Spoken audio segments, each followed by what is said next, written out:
안녕하세요. 파노튜브입니다. 파노튜브는 한국의 자랑스러운 역사와 우수한 민족성을 알려드리기 위해 전 세계의 언론과 뉴스를 살펴보고 전해드리고 있습니다.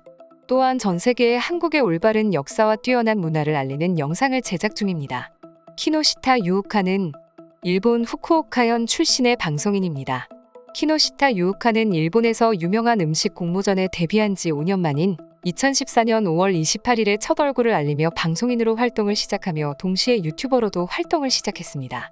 그녀는 방송보단 일본 내에서 음식을 먹는 유명한 먹방 유튜버로 성장해 갔습니다. 대부분의 영상의 레퍼토리는 일본 음식을 먹기 전에 요리를 한 소감이나 감상을 말해주고 한 입을 먼저 먹어보고 역시 일본 음식은 맛있네요라며 맛을 구체적으로 설명하고 빨리 감기로 넘긴 채로 음식을 먹다가 뭔가 말하고자 하는 게 생기면 원래의 속도로 돌아와 맛이나 식감에 대해 설명하는 형식이었습니다. 다 먹고 난 뒤에는 역시 일본 음식은 맛있었다며 음식에 대한 소감, 그날 생긴 일 등의 사적인 이야기나 음식을 보내준 시청자를 향한 감사 등 다양한 주제로 이야기를 하며 영상을 끝맺었습니다. 그녀의 특징으로는 절대 일식 말고는 먹지 않았다는 것이 있었는데요. 일본 내에서는 단지 말로 맛과 감상을 전해주는 게 여간 힘든 일이 아님에도 열심히 노력하는 모습이 꽤나 귀엽다. 항상 일본 음식 맛있다는 말이 뒤에 붙기는 하지만 이해가 된다. 사랑스럽다. 라는 평이 많이 들렸습니다. 이러한 그녀는 한국 음식을 먹어보라는 말에 질색을 하며 싫어하는 티를 냈습니다. 한국 음식은 그녀가 싫어하는 맵고 짠맛이 강하게 났기 때문입니다. 이에 그녀는 한국 음식은 맞지 않다. 나는 일식 아니면 먹지 않는다. 일식을 대신 할 건 없다며 무한한 일식 사랑만을 보여주었습니다. 그러다 유튜브가 급격하게 성장하게 되고 다른 나라의 음식도 접하게 되어야 하는 상황이 오자 한국 음식물 중 명란젓을 먹게 되는데요. 이때 그녀는 아주 큰 실수를 하게 됩니다. 우리나라의 토종 음식인 명란젓을 일본 음식이라고 당당하게 이야기하며 이를 지켜보던 한국인들이 좋은 방식으로 설명해주며 정정해달라는 댓글을 많이 달았는데 이를 모조리 무시한 채 나머지 일본 댓글에만 반응을 보인 것이었습니다. 이에 덧붙여 한국 사람들은 만물 한국기원설이지 모든 게 다 지네 거지 아주 라는 몰상식한 말을 내뱉은 일본인들도 튀어나왔습니다. 이후 그녀는 명란젓이 일식이지만 양식과 잘 어울린다 라고 한 발언은 모르고 했다라고 해명했으나 정정해달라는 한국인의 댓글만 피해 다른 댓글들에만 반응한 것에 대해 한국인들의 미움을 사기 시작했습니다. 이에 그녀는 일본인들이 속아왔으며 잘 몰랐을 수밖에 없다며 일본의 비밀을 밝히겠다며 공식 답변을 내놓았습니다. 제가 조사한 바에 따르면 명란젓 자체는 한국에서 전파된 게 맞습니다. 일본에선 명태를 다르게 부릅니다. 한국식 이름인 명태를 멘타이로 부르고 그 자식이라고 자를 붙여 멘타이코라고 부릅니다.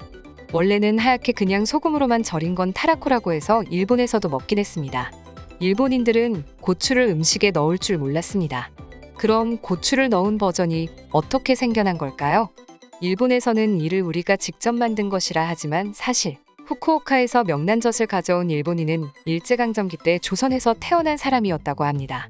그래서 맛있게 먹고 자랐는데 막상 일본에 가보니 없길래 가져가서 팔아 데이트를 친 것이고 이게 자연스레 일식이 된 것입니다.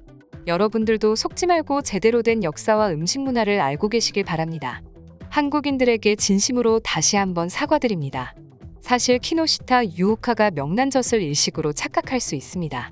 명란젓 자체가 일본인들의 식생활에 너무 깊숙이 들어가 있기 때문입니다. 그리고 보통 일본인들이 생각하는 한식의 이미지인 고기맛과 매운맛이 아니라 일본인들이 자주 접하는 일반적인 일식에서 파생되는 어류맛과 특수부위 맛의 조합이라서 어디서 배우거나 제대로 공부하지 않으면 일식이라 생각하기 쉽습니다. 이래로 백종원의 스트리트푸드 파이터 후쿠오카 편을 보면 일본에서 명란구이를 먹는 장면이 나오는데 이를 보고 있던 일본인이 그러고 보니 명란젓은 한국 거라고 들었는데 맞는 정보인가요? 라고 말하는 장면도 있습니다. 이런 이야기가 나온다는 것 자체가 기본적으로 명란젓이 한식이 아니라 일식이라 생각하고 있다는 것으로 볼 수가 있습니다. 이 사건 이후 그녀의 한식 사랑은 아주 깊어졌습니다. 한국 음식을 사랑하다 못해 한국인까지 사랑해 소통하기를 즐겨했는데요. 한국어 자막 담당인 박수아가 보낸 불닭볶음면을 레시피대로 3봉지를 계란 2개와 치즈를 4장 넣어 만든 3봉지를 먹었는데 너무 매워서 멘붕하는 모습을 보여주기도 했습니다. 어찌나 충격을 먹었는지 먹다가 울어버린 데다가 다 먹은 뒤에는 할 말을 잃고 멍 때리는 모습까지 보여주었습니다. 두 번째로 도전한 계란 치즈를 넣은 버전은 그럭저럭 맛있게 잘 먹어 한국인들의 안심을 자아내기도 했습니다. 워낙 불닭볶음면의 임팩트가 강했던 모양인지 이후에도 다른 매운 음식들을 먹을 때마다 한 번씩 한국에서 준 불닭을 언급하기도 했습니다. 심지어 그녀는 직접 한국으로 와 3박 4일 동안 한국에서 음식을 먹는 먹방을 보여주기도 했습니다. 한국 여행 당시 그는 인천 차이나타운을 찾아 짜장면을 먹은 후 부대찌개, 설렁탕, 왕갈비, 침갈비, 대게, 밀면, 족발 등 3박 4일 동안 2만 칼로리가 넘는 음식을 섭취한 것이 알려져 깜짝 놀라게 하기도 했습니다. 이렇듯 막상 한식이 일본에 넘어가게 되면 사랑받는 경우가 많습니다. 일본에서는 90년대부터 한식을 널리 알리고 있는 고깃집도 있습니다. 1995년에 개업한 맛있는 고깃집 남대문은 합리적인 가격의 갈비, 비빔밥, 냉면 등 한식을 선보이는 매장입니다. 현재 신마치점 외에도 마츠바라점과 시마이점 3곳이 있습니다. 이곳을 책임지는 김명숙 대표는 가업을 이어받아 한식을 꾸준히 알리고 유지시키겠는 다짐 속에 2대째 운영 중입니다. 한식은 일본을 넘어 국경 없이 처음 접하는 사람들에게도 사랑받습니다.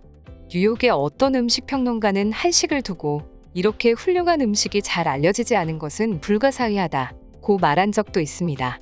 한식은 유구한 역사를 가지고 발전해왔기 때문에 그 문화적 총량은 대단한 것입니다.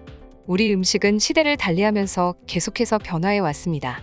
그래서 전통 한식으로 생각되는 음식들 가운데에는 근세에 만들어진 것들이 꽤나 많습니다. 한식은 많은 특징들을 갖고 있습니다. 예를 들어 된장이나 김치와 같은 발효 음식이 특히 발전해 있는 것은 우선적으로 꼽히는 특징입니다. 발효 음식은 영양이나 건강 면에서 매우 뛰어난 효능을 갖고 있기 때문에 앞으로 더욱더 각광받을 음식입니다. 유명 한식 요리사가 말한 한식만의 장점입니다. 한식의 최고 장점 중에 하나는 자신이 그때그때 기호에 맞게 음식을 골라 먹을 수 있다는 것입니다. 채소가 당기면 나물이나 김치를 먹으면 되고 고기가 먹고 싶으면 생선이나 불고기를 먹으면 됩니다. 그러나 양식은 그게 안 됩니다. 자신의 자유나 창조 정신을 발휘할 수가 없습니다. 샐러드가 나오면 그것만 먹어야 하고 스테이크가 나오면 고기만 먹어야 합니다. 양식에서는 채소와 고기를 같이 먹는 일이 쉽지 않습니다. 그러나 우리 음식은 고기를 먹을 때 김치나 마늘, 쌈 등 자신이 원하는 대로 곁들일 수가 있습니다. 고기는 전적으로 이런 채소와 먹어야 하거늘 양식은 이런 자유가 없습니다. 고기만 먹는 게 건강에 안 좋다는 것은 다 아는 사실인 만큼 양식처럼 한 접시만 먹는 것이 서양 문화에 경도된 사람들에게는 멋있게 보이는지 모르지만 때론 비합리적으로 보일 때도 있습니다. 한국 음식의 장점을 더욱 다양하게 준비해 더 좋은 소식으로 찾아뵙겠습니다. 이상 파노튜브입니다. 시청해주셔서 감사합니다. 구독과 좋아요는 영상 제작에 큰 힘이 됩니다. 눌러주셔서 감사합니다.